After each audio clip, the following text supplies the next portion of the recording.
Okay, hello.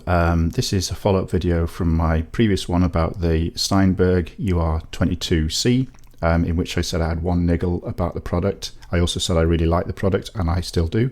But I just wanted to explain a little bit more about that niggle, because I think some people don't quite, excuse me, don't quite get what I was talking about. And also I'll probably just go into a little bit more detail about how the product works, that I think is really useful, especially when recording vocalists.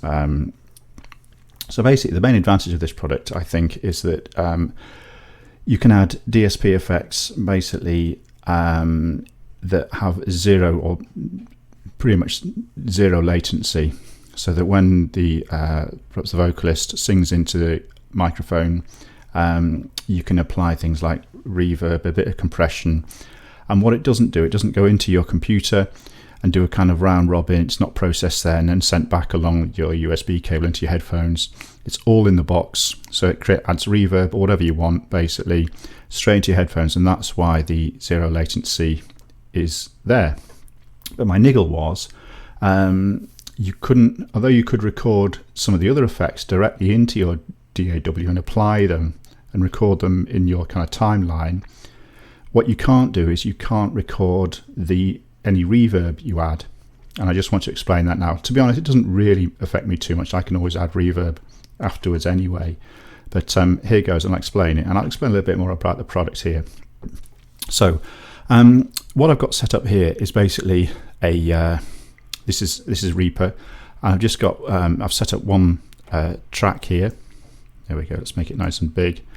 That can record the audio, and this is our user interface for the UR22C Steinberg audio interface. I'll just explain a few things about it here. It's a 2-channel input interface. It's channel 1 there, channel 2, and what you can do, excuse me, I'll skip over some of these. Basically, this is a high-pass filter. This, I think, is in version of phase. I'm not going to talk about that too much really.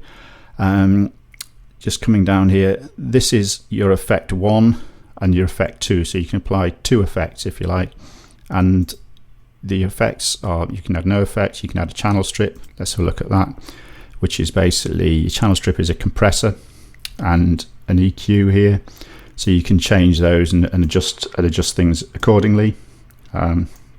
But we're not going to concentrate on that, which is, it's a nice feature.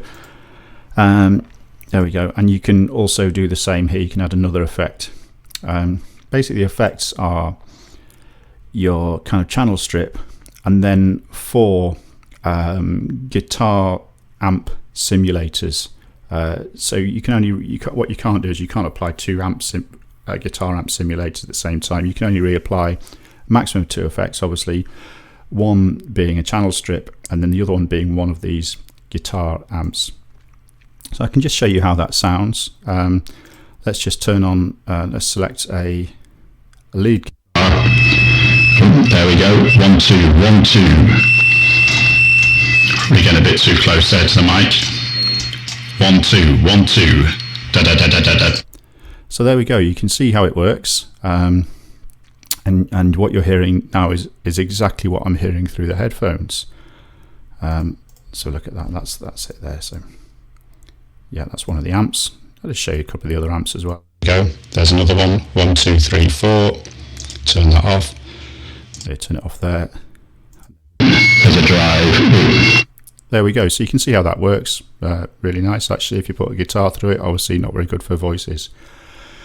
What you can also do here is you can add a reverb. So I'm going to turn this up here. 1, 2, 1, 2. So you can hear that I've added reverb now, and you should be able to hear that.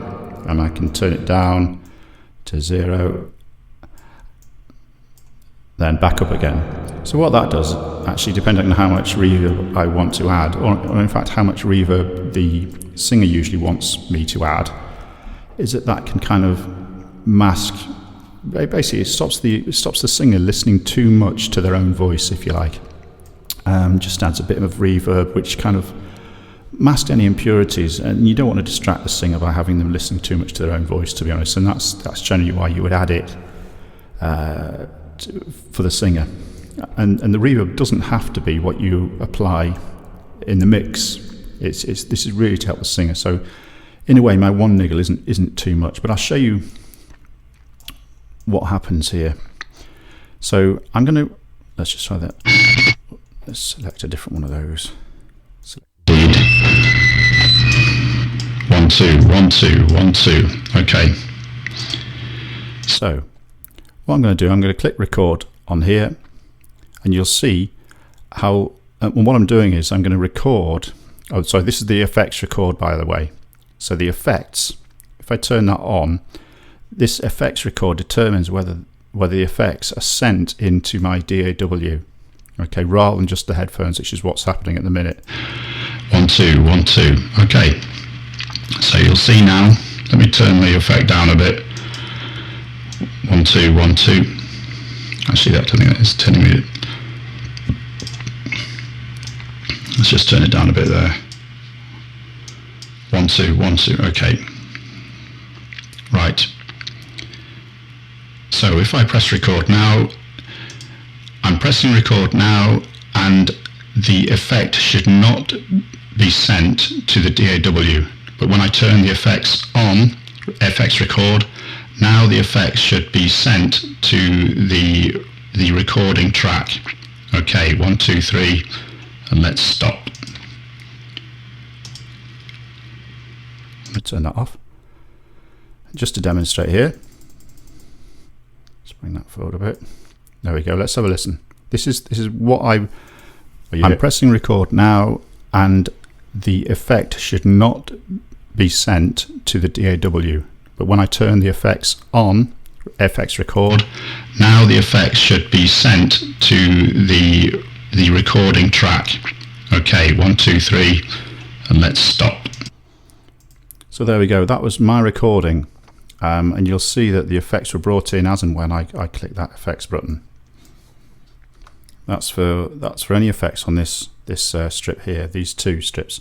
Now what I would expect is that when you add reverb, the same should apply. 1 2, but it doesn't. It doesn't matter whether you turn this off or on. The reverb is not sent into your DAW. Here we go.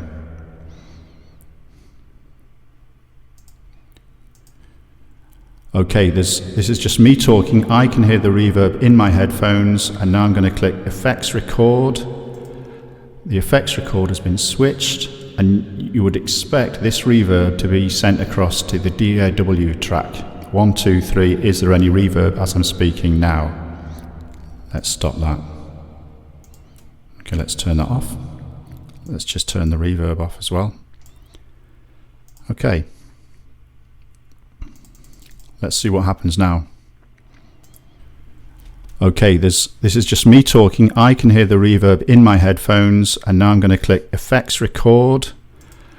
The effects record has been switched, and you would expect this reverb to be sent across to the DAW track. 1 2 3, is there any reverb as I'm speaking now? Okay, I've just stopped that, and as you can hear, the reverb has not been sent across to the DAW. And I think it would have been nice to do this, because if you like the reverb, why not record it? I think it's probably got something to do with the fact, I'm just switching it on here, this is the reverb here, so all your parameters can change. I think it's something to do with the fact that this looks like it's a Yamaha product, and quite possibly the agreement between Yamaha and Steinberg is that this RevX reverb, you can't implement that feature in it.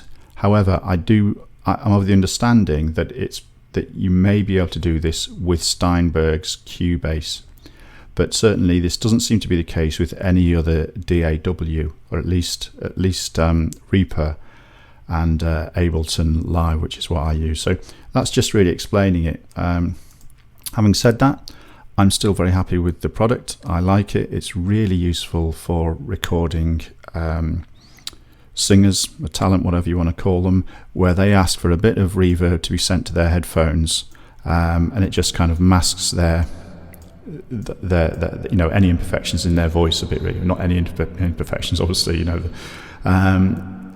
that's really what a lot of vocalists like to hear. and a bit of compression as well, sometimes added. So there you go. That's my niggle explained. But saying that, I really like the product. I said that. How many times have I said that? And I can recommend it.